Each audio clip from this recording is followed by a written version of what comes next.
Praise the lord. ఈరోజు దేవుని వాగ్దానం.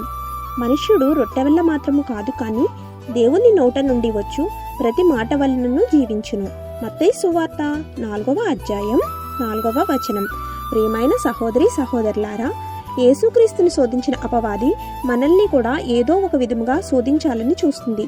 అపవాది నేత్రాశలను చూపించినది, ఈ రాళ్లను చూపించి రొట్టెలుగా మార్చుకోమని చెప్పినది. అదే విధముగా మనకు ఆకలి తీరినట్లు మనకు నేత్రాశను కలిగిస్తుంది. కాబట్టి మనం జాగ్రత్తగా ఉండాలి. మన శోధనని చూచి భయపడకుండా వాటిని యేసుక్రీస్తు జయించి ఉన్నాడని ధైర్యంగా ఉండాలి. మనకును ఆయన అట్టి ధైర్యాన్ని, శక్తిని, బలాన్ని అనుగ్రహిస్తాడు. మన కన్నులు మన రాజైన యేసుక్రీస్తు మీద ఉంచాలి.